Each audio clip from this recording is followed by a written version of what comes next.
तो चलिए प्रिय भक्तगण, आज हम आपको एक कथा का श्रवण करा रही हूँ जो सुनने मात्र से आपके जीवन में सुख, संपत्ति और धन की वर्षा होगी। तो चलिए कथा को प्रारंभ करते हैं। एक समय की बात है, माता पार्वती और भगवान शिव आपस में बात कर रहे थे कि जैसा करोगे वैसा ही भरोगे। तब माता पार्वती कहती है, हे प्राणनाथ, मुझे कृपया विस्तार से बताएं कि जैसा करोगे वैसा ही भरोगे, इसका क्या मतलब हुआ। अगर आप यह कहानी सुन रहे हैं तो पूरा सुनिए। इस कथा को आधा अधूरा छोड़कर जाने की गलती मत करिएगा, क्योंकि इस पवित्र कथा को पूरा सुनने से मनचाहा फल की प्राप्ति होगी। इसलिए इस कथा को पूरा सुने। आप शिव भक्त हैं तो भोलेनाथ का अनादर ना करें। तब भगवान शिव माता पार्वती से कहते हैं, हे प्रिय, मैं आपको एक कहानी के माध्यम से बता रहा हूं, कृपया इसे ध्यान से सुने। एक गांव में एक किसान और उसकी पत्नी रहते थे। उनका जीवन बहुत कठिन था। उनके घर के आंगन में एक छोटा सा बगीचा था।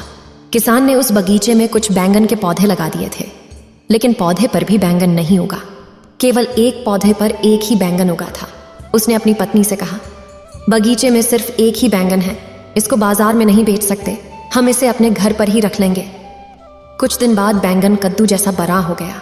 एक दिन किसान उसे तौड़ कर घर लाया और अपनी पत्नी के हाथ में दिया और कहा, लो, आज इसकी सब्जी बना लो। इतना कहकर किसान खेत को चला गया। उसकी पत्नी जब हाथ में चाकू लेकर बैंगन को काटने लगी, पता नहीं कहां से आवाज आई, आहिस्ता आहिस्ता काट, आहिस्ता आहिस्ता। ये सुनकर वो डर गई और चारों तरफ देखने लगी कि कौन बोल रहा है। जब उसे कोई दिखाई न दिया तो किसान की पत्नी ने फिर से चाकू पकड़ा, दोबारा काटने लगी। उसे फिर से वही बात सुनाई दी कि आहिस्ता आहिस्ता काट, आहिस्ता आहिस्ता। अब की बार उसे महसूस हुआ कि बैंगन के अंदर से ये आवाज आ रही थी। ये ख्याल आते ही उसका कलेजा धक से रह गया। बैंगन को जमीन पर फेंक कर वो घर से भागकर खेत में जा पहुंची। किसान ने उससे पूछा, कहो क्या बात है, इतनी घबराई हुई क्यों हो? तो उसकी पत्नी ने बताया कि वो बैंगन तो बोलता है। किसान को यह मजाक लगा और हंसता हुआ बोला, हट पगली, कहीं बैंगन भी बोलते होंगे। उसकी पत्नी ने कहा, चलकर अपने कानों से सुन लो। किसान हैरान परेशान अपनी पत्नी के साथ घर पर पहुंचा और बोला, ले अब मेरे सामने बैंगन को काट। पत्नी जैसे ही बैंगन को काटने लगी, फिर से वही आवाज आई, आहिस्ता आहिस्ता काट, आहिस्ता। ये सुनकर किसान फिक्र में पड़ गया और कहने लगा, अच्छा आहिस्ता आहिस्ता ही सही, तू काट तो सही। उसकी पत्नी आहिस्ता आहिस्ता बैंगन काटने लगी, लेकिन ये क्या, जैसे ही बैंगन के दो टुकड़े हुए, उसमें से एक सुंदर सी लड़की निकली। उसे देखकर किसान की पत्नी बड़ी ही खुश हुई और कहने लगी, हमारे तो कोई औलाद नहीं है, तो मैं इसी को अपनी बेटी मानकर पालूंगी। ये बैंगन में से निकली है और बहुत सुंदर भी है, इसीलिए इसका नाम सुंदरी रखूंगी। उसने लड़की को अपने गले से लगाया। फिर किसान ने कहा, बेटी तो तूने रख ली है, लेकिन इसे खिलाएगी पिलाएगी क्या? घर में तो ना दूध है और ना ही रोटी। पत्नी ने कहा, तुम उसकी चिंता ना करो, मैं अपनी बेटी को पाल लूंगी। समय बीतने के साथ साथ सुंदरी बड़ी होने लगी। उसके साथ साथ उसकी सुंदरता भी बढ़ने लगी। एक दिन किसान अपने खेत में काम कर रहा था। सुंदरी भी पास ही अपने पिता का हाथ बटा रही थी। उसी वक्त वहां से राज्य का राजा गुजर रहा था। वह हमेशा वेशभूषा बदलकर अपनी प्रजा का निरीक्षण करने राज्य में घूमता रहता था। उसको कोई पहचान नहीं पाता था। जाते जाते राजा ने सुंदरी पर नजर डाली। उन्होंने एक व्यक्ति से पूछा कि यह किसकी बेटी है? उस व्यक्ति ने उत्तर दिया, यह इसी किसान की बेटी है। राजा ने अपने महल में किसान को बुलवाया। जब किसान महल पहुंचा तो राजा ने कहा, आज जब तुम खेत में काम कर रहे थे तो वहां एक लड़की भी थी, वह कौन थी? किसान ने कहा, वह मेरी बेटी है, पर नहीं भी। राजा बोला, इसका क्या मतलब है? तब किसान ने पूरी कहानी राजा को सुना दी। सब समझकर राजा ने कहा, हम सुंदरी के साथ विवाह करके उसे अपनी रानी बनाना चाहते हैं। किसान हैरान होकर बोला, हुजूर, आप एक साधारण किसान की बेटी से विवाह करेंगे? राजा बोला, हाँ, बिल्कुल करेंगे। हम उसकी सुंदरता से मोहित हो गए हैं। किसान की खुशी की कोई सीमा नहीं थी। वह उत्सुक होकर अपने घर लौट आया और अपनी पत्नी को यह खुशखबरी सुनाई। वो भी बहुत ही खुश हुई। विवाह के लिए जो भी दिन निश्चित हुआ, उस दिन किसान की पत्नी ने सुंदरी को सजाया, संवारा और राजा द्वारा भेजी हुई एक पालकी में बिठाकर उसे राजमहल के लिए रवाना किया। बेटी की विदाई से माँ बाप को बहुत ही दुख हुए। उधर पालकी जब महल में पहुंची तो नई रानी का पूरा आदर सत्कार हुआ। राजा ने नई बहू के घर पर कई बेशकीमती उपहार और धन भी भेजा। महल में सुंदरी का विवाह बड़ी ही धूमधाम के साथ राजा के साथ कर दिया गया। नई रानी को देखकर बाकी सभी रानियां कहने लगी कि नई रानी तो सचमुच बहुत ही सुंदर है। राजा की 2 रानियां और थीं। राजा अपनी तीनों रानियों में से सुंदरी से बहुत ही ज्यादा प्यार करता था। वो हर समय उसी के पास रहता। वो जो चीज मांगती राजा फौरन उसे मंगवा देता। देश विदेश की जो भी बेहतरीन वस्तुएं आती राजा सुंदरी के कमरे में पहले ही उन्हें भिजवा देता। वो जो भी चाहती थी राजा वही करता। बड़ी महारानी कभी कभी सुंदरी से बहुत जलती थी और क्रोधित होती रहती थी। महल के सभी लोग नई रानी की सुंदरता की तारीफ किया करते थे। इससे महारानी और भी जलती थी। वह सोचती थी कि किसान ने राजा को अपने वश में किया है। एक दिन महारानी ने सुंदरी से पूछा कि छोटी रानी, तुम्हारी जान कहाँ है? सुंदरी ने उत्तर दिया, अरे बड़ी बहन, मेरी जान तो मेरे शरीर में ही है। महारानी ने कहा, यह नहीं हो सकता। तुम तो इंसान के पेट से पैदा ही नहीं हुई, इसलिए तुम्हारी जान शरीर के अंदर नहीं हो सकती, जरूर कहीं और रखी होगी। महारानी ने कहा, तुम मुझे बताओ, मैं ये बात किसी को नहीं बताऊंगी। सुंदरी ने महारानी से फिर यही कहा, नहीं बहन, मेरी जान इसी शरीर में है। तो रानी ने कहा, अब तुम बता भी दो कि तुम्हारी जान कहाँ पर है। सुंदरी बोली, बहन ये बात बताना मना है। तब महारानी ने कहा, भला अपनी बड़ी बहन को बताने में क्या हर्ज है? सुंदरी बोली, नहीं बहन, सगे घर वालों को भी ये बात बताने की इजाजत नहीं है। छोटी रानी ने बात ना बताई, मगर महारानी ने भी उसका पीछा नहीं छोड़ा। खाते पीते, सोते, जागते, उठते बैठते वो सुंदरी से यही बात पूछती रहती थी कि उसकी जान कहाँ है। इसी तरह से 1 साल बीत गया। दिन रात वही सवाल सुनते सुनते छोटी रानी बेचारी परेशान हो गई थी। आखिर तंग आकर एक दिन उसने कह दिया, अच्छा किसी दिन बता दूंगी। महारानी ने हंसकर कहा, सुंदरी याद रखना, तुमने वादा कर दिया है, रानी होकर झूठ मत बोलना। ये बात सुनकर सुंदरी डर गई। वो सोचने लगी, आज मैंने बिना सोचे समझे ये क्या कह दिया। अब तो महारानी को इस बारे में बताना ही पड़ेगा कि मेरी जान किस चीज में है। अगर मैं नहीं बताऊंगी तो झूठी साबित हो जाऊंगी। अब क्या करूं? दूसरी तरफ महारानी बहुत खुश हुई और सोचे लगी, अब तो वो मुझे बता ही देगी कि उसकी जान कहाँ है, फिर मैं उसे मार दूंगी। अगले दिन छोटी रानी ने राजा को अपने महल में बुलाया और कहा, महाराज, अगर मैं मर जाऊं तो मेरी लाश को जलाने की बजाय आप मुझे घर से बाहर एक मकान में रख देना। उस मकान में एक सुंदर सा बगीचा भी लगवाना और एक कुआं भी खुदवाना और मकान के चारों ओर ऊंची दीवारें बनवाना। उसके बाद किसी भी दिशा में एक भी रास्ता नहीं छोड़ना, ताकि कोई भी आवाज ना कर सके। राजा ने कहा, रानी तुम शांत रहो, ऐसे शब्द अपने मुंह से मत बोलो। रानी ने कहा, हाँ महाराज, अब मैं शांत हूँ। बस एक आखिरी चीज सुन लीजिए। उस मकान में बहुत सारा अनाज, दाल, घी, तेल, चीनी आदि रखने की भी कृपया करना। राजा ने गुस्सा होकर कहा, चुप रहो सुंदरी। तभी सुंदरी बिल्कुल चुप हो गई। इतना कहकर राजा वहां से चला गया। कुछ दिन बीते और एक दिन महारानी ने सुंदरी से कहा, छोटी रानी, तुमने बताया नहीं कि तुम्हारी जान कहाँ पर है। सुंदरी बोली, तो क्या बहन सचमुच बताना पड़ेगा? महारानी ने कहा, तुमने वादा किया है, अब क्या उसे पूरा नहीं करोगी? सुंदरी बोली, अगर मैं बता दूंगी तो तुम जरूर मेरी जान ले लोगी। महारानी ने दिखावे के लिए उसका मुंह बंद करके कहा, राम राम, ये क्या कह रही हो? छोटी रानी बोली, अच्छा थोड़े दिन और ठहर जाओ, मेरे बच्चे को जन्म लेने दो, उसके बाद बता दूंगी। ये सुनकर कि छोटी रानी को बच्चा होने वाला है, महारानी और भी ज्यादा जलने लगी। उसने कहा, जो तुम अभी नहीं बताओगी तो मैं पूरे राज्य में ढिंढोरा पिटवा दूंगी कि सुंदरी रानी होने पर भी मामूली लोगों की तरह झूठ बोलती है। इस पर सुंदरी ने कहा, अच्छा तो लो सुनो, मेरे पिता के खेत के पास एक कुआं है, उसके अंदर एक लकड़ी का संदूक है। उस संदूक में एक सोने की डिबिया है, डिबिया के अंदर एक माला है, वो माला ही मेरी जान है। इतना सुनकर महारानी हंसने लगी और छोटी रानी को देखा और उसे अपनी किस्मत की बातें सुनानी शुरू की। वह बोलने लगी कि छोटी रानी, तुम्हारी किस्मत बहुत अच्छी है, क्योंकि उसकी जान को कोई खतरा नहीं है। उसकी जान कुएं के अंदर है, वहां एक संदूक है, संदूक के अंदर डिबिया है और डिबिया के अंदर एक माला में है।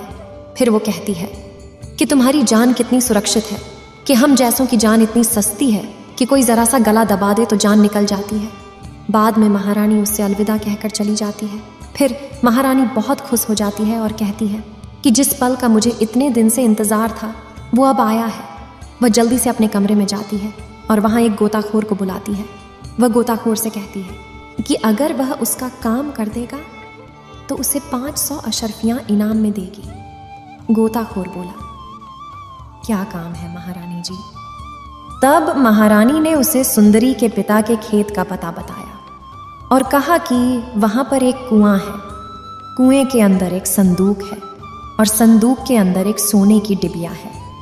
वो डिबिया तुम चुपचाप निकाल कर ले आओ, किसी को कानों कान खबर नहीं होनी चाहिए। गोताखोर उसी वक्त वहां गया और डिबिया निकाल लाया। डिबिया मिलने पर रानी को बड़ी ही खुशी हुई और उसने गोताखोर को 500 अशर्फियां इनाम में दी।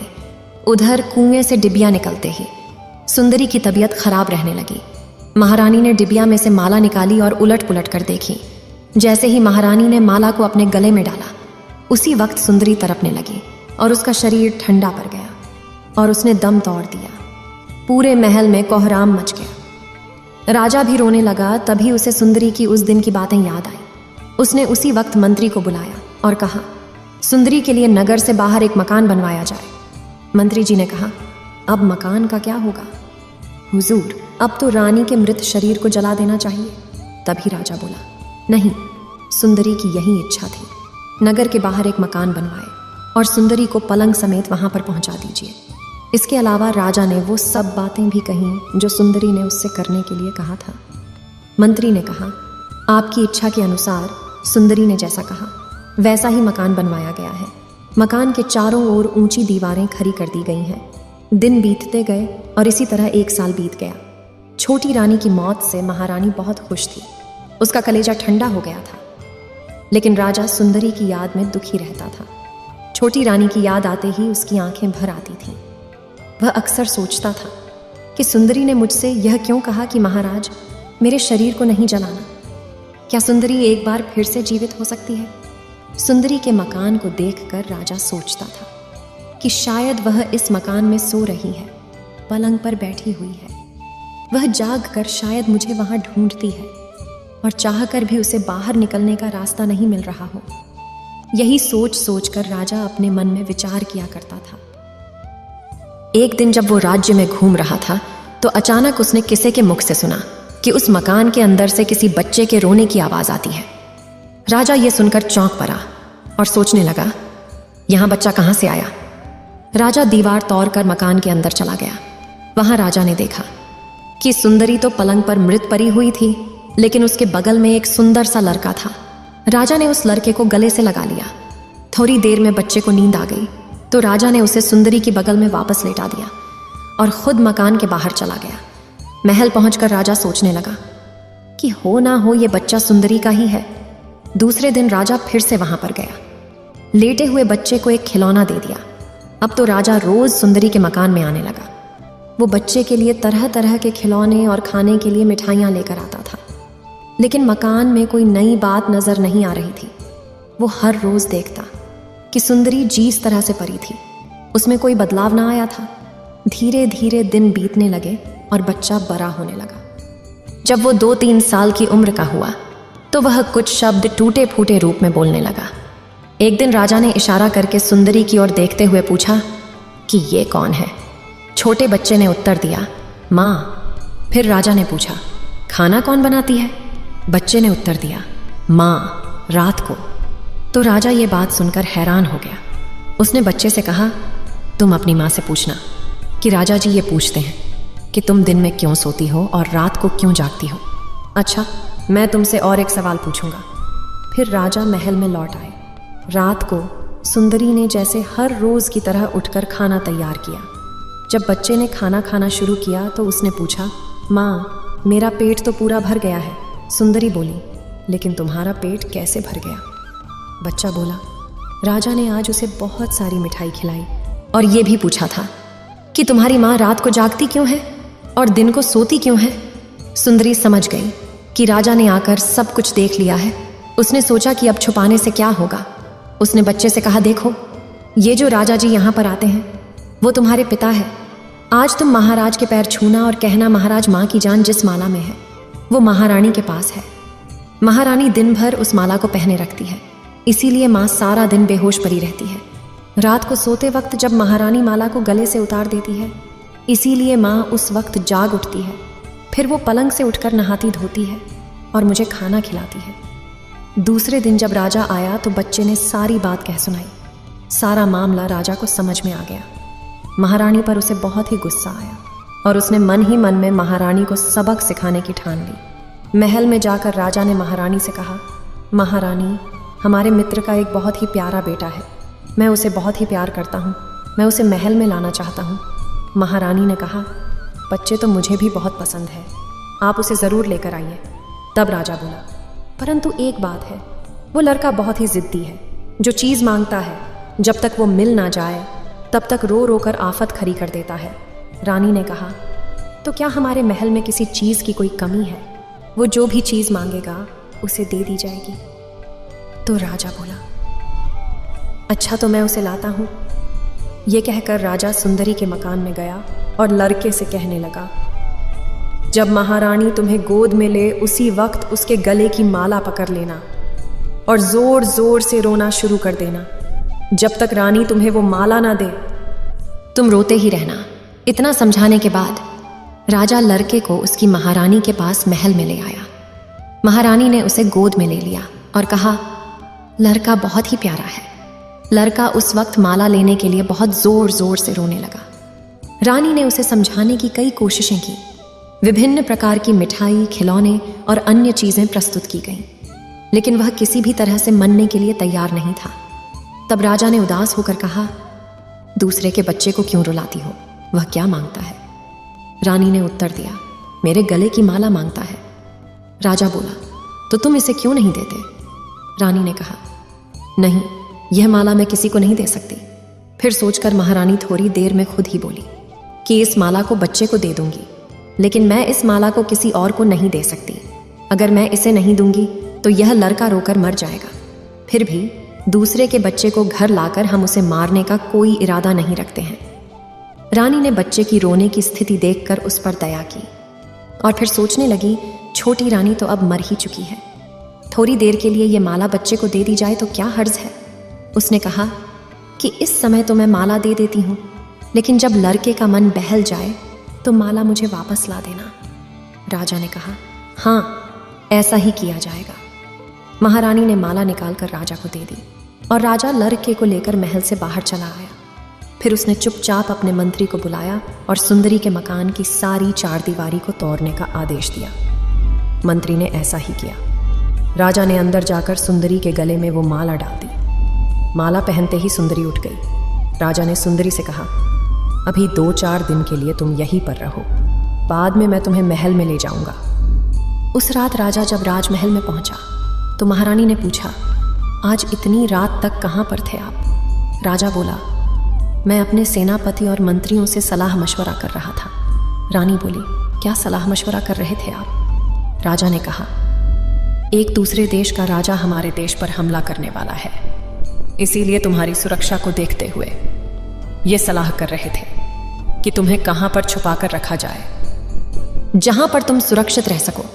रानी बोली, हे राम, ये युद्ध के नाम से तो मुझे बड़ा ही डर लगता है, तो क्या फैसला किया आपने?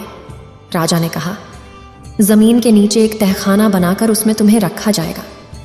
रानी बोली, जल्दी ही तहखाना बनाने का आदेश दे दीजिए। दूसरे ही दिन राजा ने एक तहखाना बनाना शुरू करवा दिया और एक ही हफ्ते के अंदर तहखाना बनकर तैयार हो गया। राजा महारानी को तहखाने में छोड़कर आ गया और बाहर से ताला लगा दिया। सैनिकों को आदेश दिया कि अब सारी उम्र के लिए महारानी को इसी कैदखाने में रखा जाएगा। अगली सुबह राजा सुंदरी और अपने बेटे को महल में लेकर आ गया। वो एक सुखी परिवार की तरह रहने लगे, जबकि महारानी वही कैदखाने में अपने किए पर पछतावा करती रही। तब भगवान शिव माता पार्वती से कहते हैं, जैसा करोगे वैसा ही भरोगे, इसीलिए कहते हैं किसी का बुरा नहीं करना चाहिए। एक बार कमेंट में लिख दो, ओम नमः शिवाय। इस वीडियो को बोलते समय कोई त्रुटि हो तो मैं क्षमा चाहती हूँ। उम्मीद है आप सभी को ये वीडियो अच्छी लगी होगी। अगर आप शिव के सच्चे भक्त हैं तो चैनल को सब्सक्राइब और वीडियो को लाइक करके कमेंट में हर हर महादेव लिख दीजिए।